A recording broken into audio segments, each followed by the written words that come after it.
Dear student, आज हम लोग आप क्लास 9th के लिए स्वास्थ्य और रोग चैप्टर से तीव्र और चिरकालिक रोग को पढ़ेंगे। ये दोनों रोग क्या है, एक्यूट और क्रोनिक डिजीज क्या होते हैं, इनको हम लोग जानेंगे। तो पहले तो डिफाइन देखें दोनों का। तीव्र रोग किसे कहते हैं? तो वैसे रोग जो अचानक उत्पन्न हो, है ना, और वैसे रोग जो अचानक उत्पन्न हो और उनका प्रभाव कम समय के लिए हमको दिखाई दे, है ना। लेकिन हाँ, लक्षण कैसा होगा? जोरदार होगा। ऐसे रोग तीव्र रोग कहलाते हैं। हुआ 2-3 दिन में रहा और एकाएक फिर क्या हो गया, ठीक हो गया, तो ऐसे रोग जो है वो तीव्र रोग कहलाते हैं, है ना। लक्षण काफ़ी ज़बरदस्त दिखाई देंगे, जैसे कि सर्दी है ना, इसी को कॉमन कोल्ड भी कहते हैं, इन्फ्लुएंजा है, मलेरिया है, हैजा है।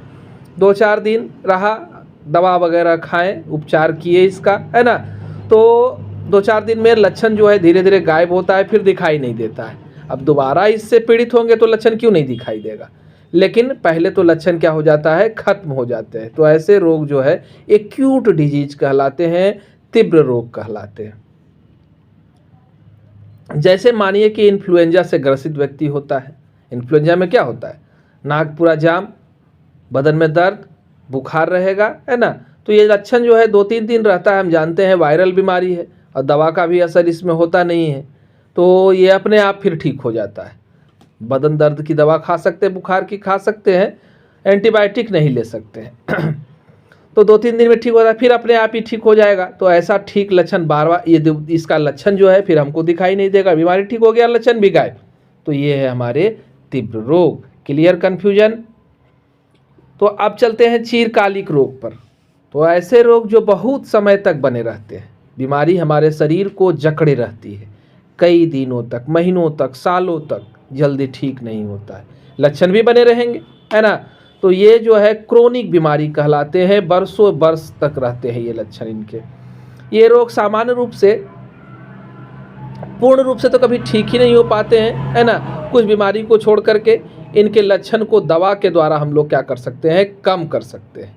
जैसे कि आपका दमा है, दवा लिए, दमा का लक्षण खत्म कमा, अब फिर क्या हुआ कि कुछ दिन के बाद फिर दमा का लक्षण हमको दिखाई देगा, फिर दवा लेंगे, फिर घटेगा। गठिया क्या? पैरों में दर्द बना रहा, दवा लिए कमा, फिर दवा, दर्द है भाई, बढ़ते रहा है। हाँ, ट्यूबरकुलोसिस के लक्षण खत्म हो जाते हैं। डायबिटीज़, इसका भी तो कोई उपाय नहीं है ना। एक बार बीमारी पकड़ा तो ये भाई आपको रहेगा ही रहेगा, क्योंकि हम जानते हैं मधुमेह बीमारी में होता क्या है। तो मधुमेह में हमारा जो अग्नाशय होता है, उसके बीटा सेल्स जो होते हैं वो इंसुलिन का उत्पादन कम कर देते हैं या रोक देते हैं, है ना। तो ये लंबे समय तक रहते हैं और रोगी का स्वास्थ्य को क्या करते रहेंगे, प्रभावित करते रहते हैं।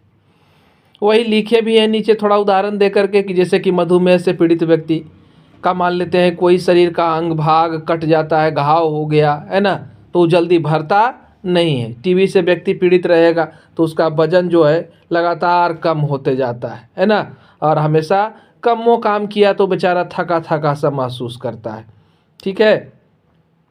चिरकालिक रोग के कारण बहुत सारा है, हमारा कुछ आदत भी उसमें है, शामिल है, जैसे कि मुंह का कैंसर, फेफड़े का कैंसर, तंबाकू और धूम्रपान के वजह से उत्पन्न होता है ना। चिरकालिक रोग आयु के कारण भी, जैसे भी हम लोग पढ़े गठिया, आर्थराइटिस, है ना, जोड़ों का दर्द, तो ये सब बीमारी जो है आयु पर ही होती है। प्रौढ़ व्यक्ति को ही जब जनरली आप देखिएगा कि गठिया है ना, सामान्य स्थिति की बात कर रहे हैं। अब अपवाद तो हर जगह है भाई, तो वो हो सकता है, लेकिन जनरली जो है वो प्रौढ़ व्यक्ति को ही होता है। अब ये जो हमारे चिरकालिक रोग है कुछ अनुवांशिक भी होते हैं। क्रोनिक डिजीज कैसे हैं? अनुवांशिक भी है, माने पीढ़ी दर पीढ़ी भी होते हैं, खानदानी बीमारी है ना, जैसे कि आपका मधुमेह है, तो ये पीढ़ी दर पीढ़ी चलते रहता है। धन्यवाद। वीडियो पसंद आए लाइक बटन दबाएं, हमारे चैनल से बने रहें, हमारे नए नए वीडियो का आनंद उठाते रहें।